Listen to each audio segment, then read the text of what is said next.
പ്രിയ സഹോദരീ സഹോദരന്മാരെ, കേരളം കണ്ട ഏറ്റവും വലിയ പ്രകൃതി ദുരന്തം സംഭവിച്ചിരിക്കുന്നു.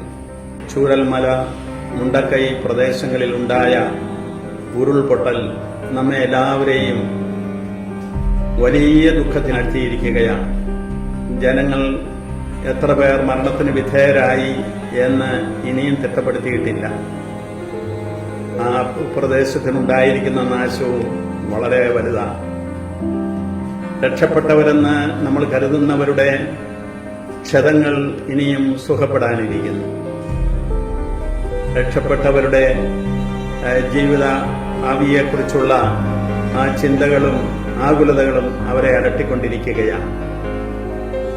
ഈ സന്ദർഭത്തിൽ നാം എല്ലാവരും ഒത്തൊരുമിച്ച് ചെയ്യുന്ന രക്ഷാപ്രവർത്തനങ്ങൾ ആശ്വാസം പകരുന്നവയാണ്.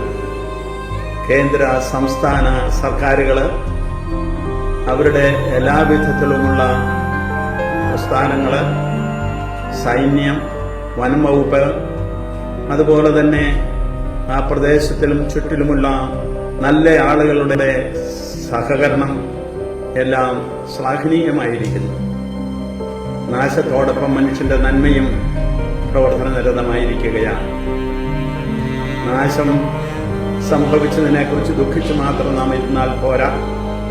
പിന്നെയോ പുനരധിവാസത്തിന് വേണ്ടിയിട്ടും ജനങ്ങളുടേതായിട്ടുള്ള സുരക്ഷയ്ക്ക് വേണ്ടിയിട്ടും ആത്മാർത്ഥമായിട്ട് നാം സഹകരിക്കേണ്ട സന്ദർഭമാണിത്. വളരെയേറെ ആളുകൾ രക്ഷാപ്രവർത്തനങ്ങൾക്ക് സഹായ സഹകരണങ്ങളുമായി മുന്നോട്ട് വന്നിട്ടുണ്ട്. സർക്കാരുകളുടെ സംഭാവനകൾ പ്രഖ്യാപിച്ചു കഴിഞ്ഞു. അയൽ സർക്കാരുകളും നമുക്ക് സഹായഹസ്തം നീട്ടിയിട്ടുണ്ട്. അതുപോലെ തന്നെ നമ്മുടെ കേരളത്തിൽ വളരെയേറെ സാമ്പത്തിക പ്രസ്ഥാനങ്ങൾ നടത്തുന്ന ഉന്നതമായിട്ടുള്ള പ്രസ്ഥാനങ്ങളുടെ ഉടമകളും അവരുടെ സഹായ വാഗ്ദാനങ്ങളുമായി രംഗത്ത് വന്നിരിക്കുന്നു. ഇതെല്ലാം വളരെയേറെ സന്തോഷം പകരുന്ന വസ്തുതകളാണ്. സാധാരണ ജനങ്ങളുടെ കഠിനാധ്വാനവും വളരെയേറെ സഹനങ്ങൾ സഹിച്ചുകൊണ്ടുള്ള രക്ഷാപ്രവർത്തനങ്ങളും നമ്മുടെ മനസ്സുകളെ ത്രസിപ്പിക്കുന്നു. ഈ സന്ദർഭത്തിൽ നമുക്കെല്ലാവർക്കും നമ്മുടെ ചെറിയതും വലുതുമായിട്ടുള്ള സഹായങ്ങൾ എത്തിച്ചുകൊണ്ട് ആ പ്രദേശത്തിന്റെ പുനരധിവാസത്തിന് വേണ്ടി പരിശ്രമിക്കാം. തീർച്ചയായിട്ടും ദൈവം നമ്മോടുകൂടിയുണ്ട്.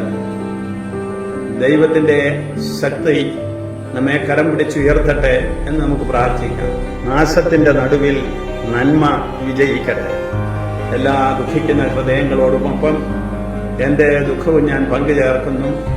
ദുഃഖത്തിൽ നിന്ന് ആശ്വാസം നൽകുന്ന ഈ നന്മ പ്രവർത്തികൾക്കായി നമുക്ക് ദൈവത്തിന് നന്ദി പറയാം. ദൈവത്തിന്റെ കൃപ നമ്മോടുകൂടെ ഉണ്ടായിരിക്കട്ടെ. ദൈവത്തിന് സ്തുതി.